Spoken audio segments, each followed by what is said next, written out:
You might think you know exactly what your dog is feeling, right? That every tail wag means pure joy. But what if that happy wag is actually a subtle sign of stress? Or their yawn means something way deeper than just being tired? Welcome to the deep dive. This is where we take a whole stack of information, research papers, expert interviews, you name it, and we pull out the most important nuggets of knowledge for you. Today, we're doing a deep dive into the fascinating, really complex, and honestly often misunderstood world of dog body language. We've gathered insights from some alarming research by the Kennel Club, wisdom from vets, practical tips from top dog trainers, and even visual guides. Our mission, it's pretty straightforward. Give you the tools to truly understand your dog's unspoken language. This helps enhance safety for everyone, humans and dogs, prevents misunderstandings, and yeah, deepens that incredible bond you share with your furry companion. Okay, so let's unpack this a bit. There's this recent study from the Kennel Club, one of the UK's biggest dog welfare groups, and it revealed some really eye-opening stats about how well owners think they understand their dogs versus the reality. Get this. Almost three-quarters, like 72% of owners, are confident they can accurately read their dog's body language. They think they know whether their dog's fearful or happy. But here's the alarming part. Up to 9 in 10 owners couldn't actually identify crucial early signs of stress. Imagine this. A huge 88% didn't know yawning could be an early warning sign for anxiety or fear. And similarly, 82% were unaware of lip licking as a stress signal, and 65% didn't recognize staring or wide eyes. That's a big gap. It really is. Yeah. And what truly stands out here, the critical thing for us all to grasp, is that this isn't just about, minor mix-ups. Yeah. Bill Lambert from the Kennel Club, he nailed it when he called this a dangerous knowledge gap. Yeah. He emphasized it's gravely dangerous in escalating situations. And when you look at those numbers, well, it's hardly surprising that 1 in 4 owners say their dog can behave unpredictably. These subtle cues are often the dog's first attempt, their quietest attempt, to say, hey, I'm not comfortable. Mm-hmm. Yeah, and Carolyn Menteith, she's a Kennel Club accredited trainer, she really highlights this. She says, unless you know what you were looking for, some of the signs can be quite subtle. Things like the yawning or licking lips, those usually come first. And if we miss them, if we ignore them, the dog feels like they have to escalate, maybe to a growl, then a snap, and, well, ultimately a bite. So it's really about being proactive then, isn't it? Not just reacting when something bad happens. If I'm seeing, say, a stress yawn or lip licking, what's my immediate next step as an owner? What can I actually do to prevent those unpredictable moments? That's exactly the right question. Because knowing what to do is just as vital as spotting the sign in the first place. Often when you see those very early signs, that sort of green zone of subtle discomfort, it's about calmly creating space. Maybe redirecting their focus gently or simply ending whatever interaction's causing the stress. It's about giving them an out, giving them an option before they feel cornered and need to escalate. We want to respond to the whisper, not wait for the shout. That makes perfect sense. Respond to the whisper. I like that. So how do we close this knowledge gap? How do we become better canine communicators? We found a really brilliant, structured way to help you read your dog's entire body. The TEMPE acronym, that's for tail, ears, mouth, posture, and that crucial second E for eyes. Yes, that E for eyes is so incredibly important. And your point about reading the entire dog, that's the absolute core of it. Like Dr. Sophia Yin always taught, you have to treat their body like a puzzle. Each piece, tail, ears, mouth, eyes, posture, gives us vital clues. But if you miss even one piece, well, you can completely misinterpret the whole picture. You need the whole context. So let's start with T. Let's dive into the tail, because it's probably the most commonly misunderstood signal. Right. We almost automatically think wagging tail equals happy dog, but is it really always that simple? Not even close. That's honestly one of the biggest myths we need to bust. A wag isn't just a simple happy flag. The real meaning is in the details. How high is it? How fast is it moving? Even which direction is it wagging? For instance, a fast wag, held at a neutral or high position. That usually does mean eagerness or positive excitement.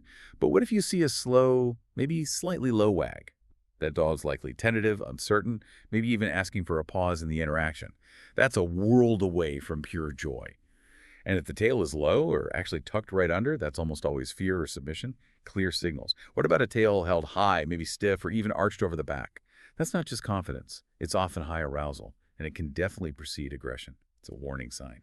Interestingly, there's even newer research suggesting dogs tend to wag more to the right when they feel happy or confident, and more to the left when they're feeling frightened. Fascinating, huh? Wow, left and right too. Yeah. But always remember, context is king. And some breeds, like greyhounds, whippets, Salukas, they naturally carry their tails lower, so you always need to consider the breed's normal posture, too. Okay, so the tail is way more complex than I thought. A whole semaphore system, not just a flag. And just like the tail, another dynamic communication tool we often overlook, the ears. You called them little radar dishes. They're constantly moving, right? Not just listening, but telling us so much about how the dog is feeling inside. Absolutely. And it doesn't matter what shape the ears are, floppy, pointy, whatever. The tension in the ear muscles and the direction they're pointing, that tells you a lot. Relaxed ears, kind of neutral. Usually means a calm, content dog. Pretty straightforward. But when they're perked up, held high, maybe rotated forward, that's alertness, intense focus on something. Sometimes you'll see one ear doing one thing, the other doing something else, listening to different sounds. But here's a really critical one. Ears pinned back, flattened against the head. That often signals fear, anxiety, discomfort, or submission.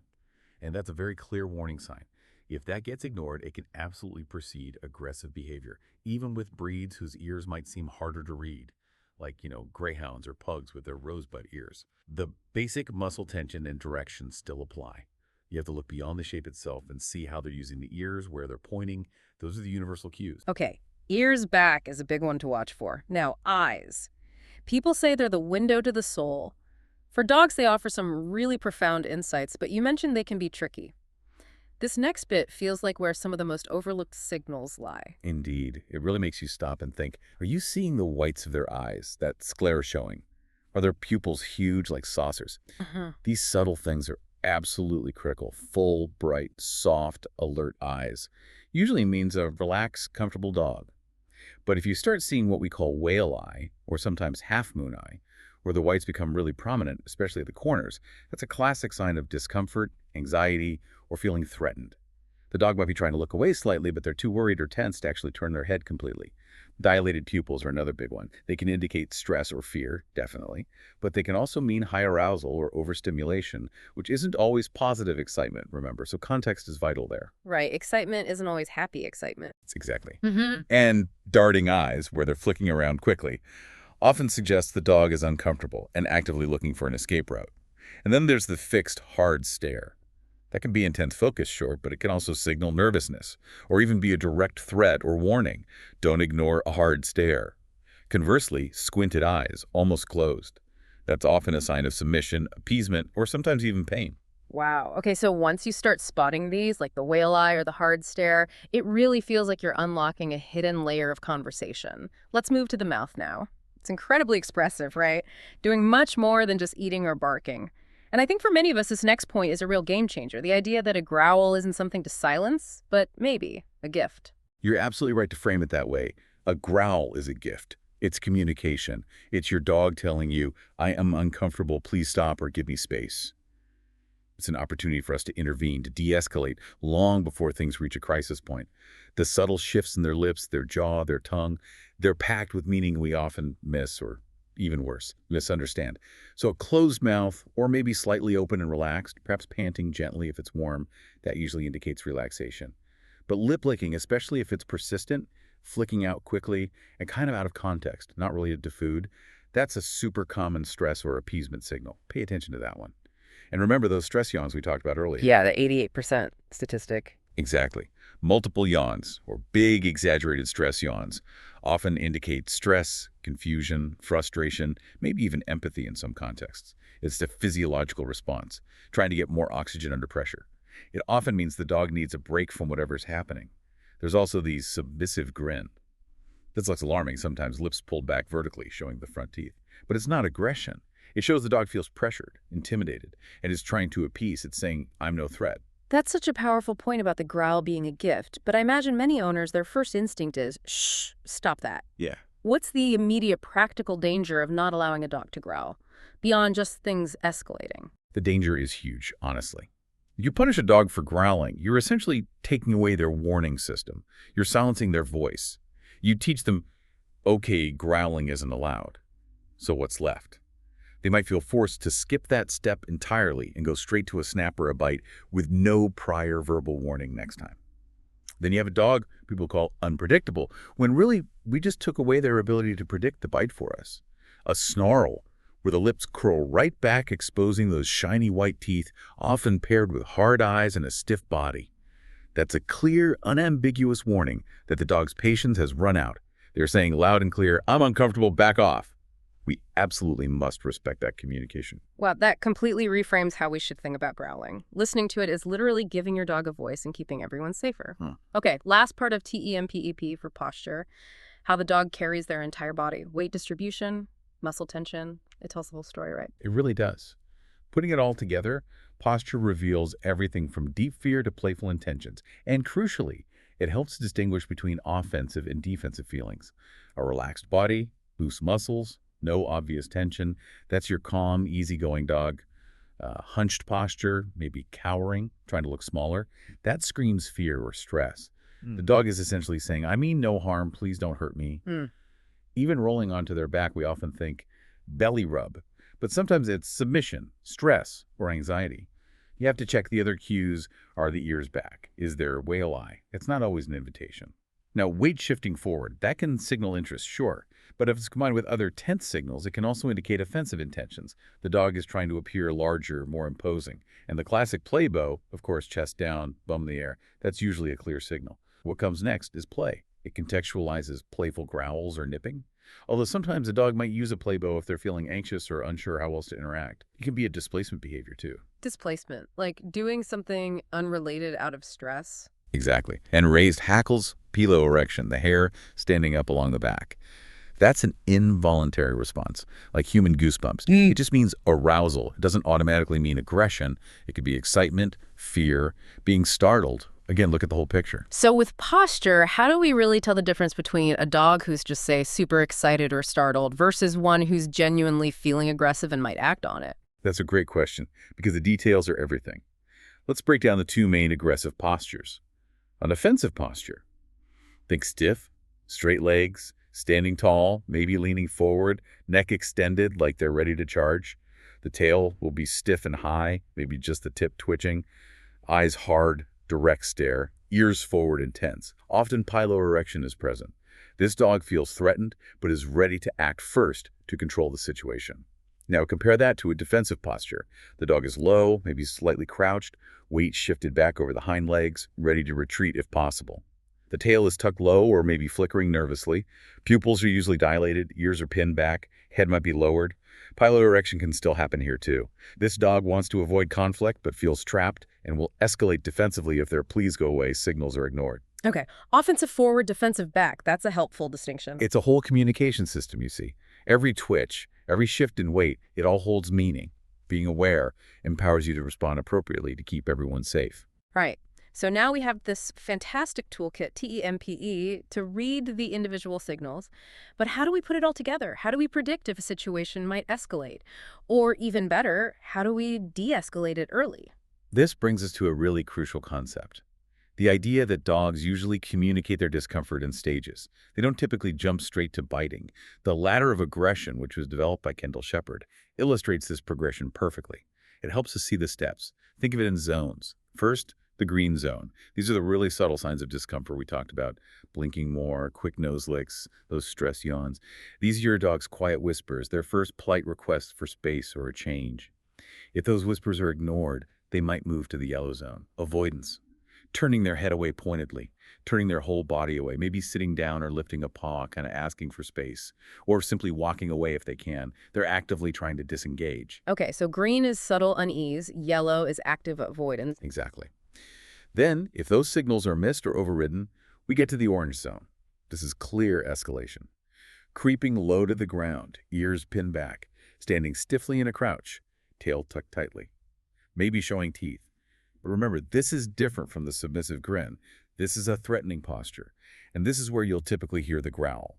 These are much louder warnings now. And finally, if all else fails from the dog's perspective, you reach the red zone, imminent danger. A snap, an air snap first perhaps, followed by an actual bite. Now it's crucial, really crucial to understand dogs can skip steps on this ladder, especially if they feel suddenly threatened, cornered, or if they've learned in the past that the earlier signals don't work. Learned helplessness almost. In a way, yes. Yeah. Or just that the subtle stuff gets ignored. And for some domesticated dogs, their natural signals might be a bit blunted compared to wild canines, so the escalation can seem instantaneous to us even if it wasn't intended that way. That's why recognizing those early green and yellow signs is so incredibly vital. That ladder visual, is really powerful. And it puts the responsibility back on us, doesn't it? You, the listener, you're your dog's most important advocate. Understanding this ladder lets you be proactive. You can step in during the green or yellow zones. You don't have to wait and just be reactive when a snap or a bite happens. Your understanding protects not just your safety, but also your dog's well being in a world that, well, often misunderstands them. So, wrapping this all up, what does this really mean for you listening right now? You now possess a much deeper understanding, hopefully, of your dog's incredibly complex and articulate world. You're better equipped to read beyond the obvious tail wag. You can see the whole conversation your dog is having, not just, isolated words. Lovely. And knowledge is really only valuable when it's understood and then applied, right? So my biggest piece of advice is this. Start simple. Just start observing your dog more intentionally, especially in routine, calm situations. When they're relaxed, when they're playing happily, when they're eating, watch their tail, ears, eyes, mouth posture in these moments. This builds your baseline. You learn what their normal looks like. Then it becomes much, much easier to spot those subtle shifts, those little anomalies when things are actually out of the ordinary or starting to get stressful. That's great practical advice. Build your baseline first. And remember, every single dog is an individual. Context is always, always key. But now you have the framework. You know a wagging tail isn't always a happy greeting. A yawn isn't just about being tired, and even a play bow can sometimes mask underlying anxiety. So here's a final thought to leave you with. The next time your dog does something that seems unpredictable, just pause and consider this. What subtle, maybe overlooked signal might they have been sending before that? What whisper might you have missed? A whisper that you now have the tools to hear long before they ever felt the need to shout. And of course, for further learning, if you are concerned about your dog's behavior or specific body language signals, please always speak to your vet first. They can rule out medical issues. Then consult a qualified and experienced dog trainer or a certified canine behaviorist or ethologist. Reputable organizations like the Kennel Club in the UK or similar bodies elsewhere offer excellent educational resources and lists of accredited professionals.